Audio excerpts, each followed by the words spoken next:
अस्सलाम वालेकुम। Welcome to M रात। दोस्तों, बात आज हम करने जा रहे हैं पाकिस्तानी ट्रेन के हाईजैक इंसिडेंट को लेकर कि ख़ास तौर पर जिस तरह बीएलए ने एक पाकिस्तानी ट्रेन को हाईजैक किया और उसका रिस्पांस किस तरह पाकिस्तानी मिलिट्री की तरफ से आया है। यहाँ कुछ लूप होल्स की बात भी करेंगे कि क्यों पाकिस्तान के कुछ पर्टिकुलर इक्विपमेंट जो कि डिले होता आया, अगर आज वो पाकिस्तानी मिलिट्री में इंडक्टेड होता तो शायद ये ऑपरेशन और बेहतर तरीके से सरंजाम दिया जा सकता था। बाज़ाब्ता तौर पर अगर अपनी इस वीडियो को स्टार्ट करें तो 11 मार्च को बीएलए के टेररिस्ट एक ट्रेन को हाईजैक करते हैं सिब्बी के करीब, पर्टिकुलरली बोलान के एरिया में। इस ट्रेन पर 400 से ज्यादा मुसाफिर सवार थे और तमाम मुसाफिर को यरगमाल बना लिया जाता है। बलोच लिबरेशन आर्मी यानी कि बीएलए ऑफिशियली अपनी एक प्रेस रिलीज में इस चीज़ को एक्नॉलेज करती है और ये धमकी दी जाती है कि अगर पाकिस्तानी सिक्योरिटी फोर्सेस ने किसी भी किस्म की कार्रवाई उनके खिलाफ की तो वो मैस एग्जीक्यूशन करेंगी। ये चीज़ बहुत ही ज़्यादा डेंजरस और उसके साथ साथ डिस्टर्बिंग थी। बहरहाल मैं बहुत ज़्यादा आपको की विजुअल्स शायद ना दिखा पाऊँ बिकॉज यूट्यूब पॉलिसीज़ की वजह से, लेकिन इस पूरे वाक़े की इनिशियल डिटेल्स पर हमने डिटेल वीडियो बनाई हुई है सेकंड चैनल कॉन्फ्लिक्ट कार्ड रात पर, जिसका लिंक डिस्क्रिप्शन में दिया होगा। उसके साथ साथ रिप्लाईज में भी पिन कर दिया गया होगा, तो उस वीडियो को जरूर देख लीजिएगा। अब जब आपके मुल्क में इतना बड़ा वाकया हो जाता है और ये 2025 के सबसे ज्यादा अनफॉर्चुनेट और कुछ बड़े वाकयात में से एक है। बीएलए का ये तीसरा बड़ा अटैक है 2025 में। इससे पहले एक कोऑर्डिनेटेड अटैक भी बलूचिस्तान के मुख्तलिफ एरियाज में बीएलए कर चुकी है। उसमें 18 से ज्यादा पाकिस्तानी सोल्जर्स की शहादत हुई थी। अल्टीमेटली फिर जब ऑपरेशन किया गया तो 23 से ज्यादा बीएलए के टेररिस्ट भी मारे गए थे। उस पर भी डिटेल वीडियोस बनाई हुई हैं। मैं कोशिश करूंगा कि लिंक उन तमाम का डिस्क्रिप्शन में दे दूं। इसी तरह 9 नवंबर 2024 को कोयटा रेलवे स्टेशन पर एक बॉम्ब ब्लास्ट होता है जिसकी जिम्मेदारी बीएलए कबूल करती है। इसमें 26 लोग शहीद किए जाते हैं जबकि 62 के करीब जख्मी हुए थे। बलूचिस्तान की सिचुएशन काफ़ी ज़्यादा डायर है दोस्तों इस वक्त, और currently Pakistani security forces particularly special forces की तरफ से जो ऑपरेशन किया गया है, इसमें अभी तक की जो रिसेंट इतलात हैं यानी कि 12 मार्च सुबह के वक्त की जब ये वीडियो रिकॉर्ड कर रहा हूँ, तो इनमें से 104 से ज़्यादा पैसेंजर्स को सक्सेसफुली रेस्क्यू कर लिया गया है। इनमें से काफ़ी पैसेंजर्स जख्मी भी हैं जिनको फर्स्ट एड दी जा रही है। क्या हुआ था बता सकते? बस ये फायरिंग हो गया सर, अल्लाह ने हिफाजत किया।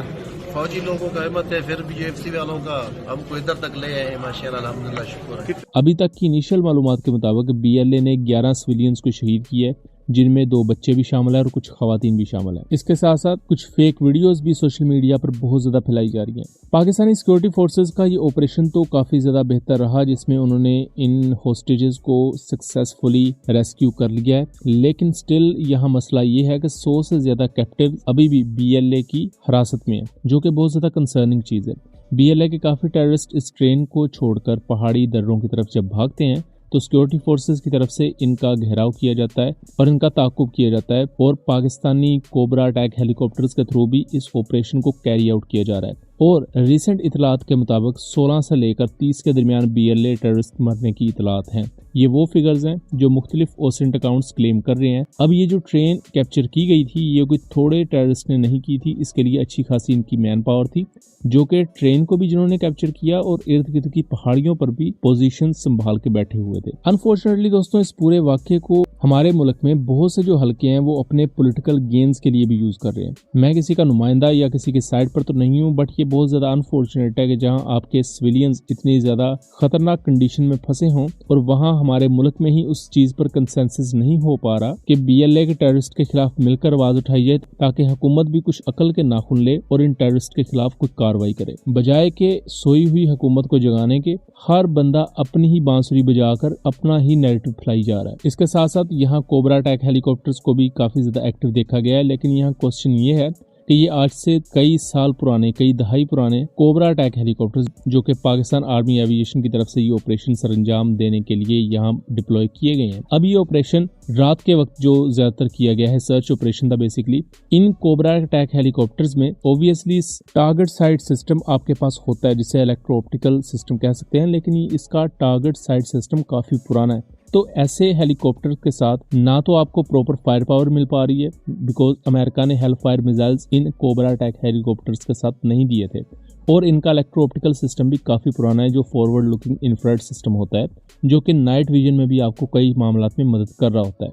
यहाँ अगर पाकिस्तान के पास नए Z-10ME हेलीकॉप्टर्स होते तो वो बेहतर तरीके से इस पूरी सिचुएशन को टैकल कर सकते थे। जहाँ अपने अनगाइडेड रॉकेट्स फायर करने हैं और उनकी एक्यूरेसी भी ऑब्वियसली चूंकि वो अनगाइडेड होते हैं तो एक्यूरेसी कंप्रोमाइज होती है, लेकिन यहीं अगर प्रिसीशन स्ट्राइक्स की जाती एयर टू ग्राउंड मिसाइल के साथ तो नतीजा इससे बेहतर हो सकता था। Z-10ME हेलीकॉप्टर्स जो कि पाकिस्तान आर्मी एविएशन इंडक्ट करेगी और ये अपनी कैपेबिलिटी में जो मौजूदा कोबरा अटैक हेलीकॉप्टर्स हैं उनसे कई दर्जे अच्छे हैं और बेहतर हैं, लेकिन इनकी डिलीवरी अभी तक डिले होती ही आई है। इससे पहले Z-10ME हेलीकॉप्टर की डिलीवरी 2024 के एंड में होना शेड्यूल थी, देन इसको पुश किया गया कि 2025 के स्टार्ट में ये पाकिस्तान आर्मी एविएशन में इंडक्ट किए जाएंगे और अब इस वक्त लेटेस्ट अपडेट्स इसके बारे में ये हैं कि इन्हें मिड 2025 में पाकिस्तान की सर्विस में देखा जाएगा। अब ऑब्वियसली बोलान या बलोचिस्तान के जो मुख्तलिफ एरियाज हैं, ये पहाड़ी एरियाज हैं या दर्रे हैं, गारें हैं, जिनका BLA काफी ज्यादा बेहतर तरीके से फायदा उठाती है।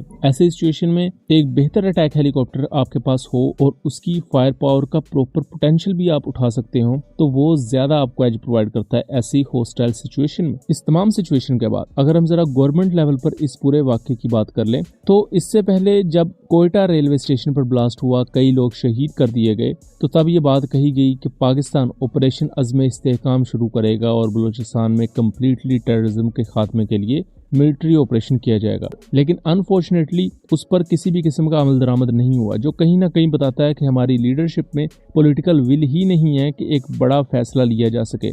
लेकिन अब जो हुआ है ये मुल्क की तारीख में एक बड़ा शर्मनाक किस्म का वाक़या है और बहुत ही ज़्यादा डिस्टर्बिंग वाक़या भी है। ऑल्दो के ज़्यादातर पैसेंजर्स को रेस्क्यू कर लिया गया है, लेकिन यह सबसे बड़ा क्वेश्चन ये है कि अभी भी जो 100 से ज़्यादा पैसेंजर्स हैं उनको लेकर ऑपरेशन जारी है और उनकी बहिफाजत रेस्क्यू तक ये ऑपरेशन नहीं रुकेगा। इवन दो कि बुलान के पूरे एरिया को सिक्योरिटी फोर्सेज ने घेरे में लिया हुआ है। अटैक हेलीकॉप्टर्स के through search and operation mission भी इस वक्त जारी हैं और देखना दिलचस्प होगा कि आने वाले वक्त में ये पूरी सिचुएशन क्या रुख अपनाती है। सो दोस्तों, ये था एक एनालिसिस। उम्मीद करता हूँ चीज़ें क्लियर रही होंगी। वीडियो पसंद आई हो तो इसे ज़्यादा से ज़्यादा शेयर कीजिएगा ताकि इस तरह की मज़ीद इन्फॉर्मेटिव वीडियोस हम आपके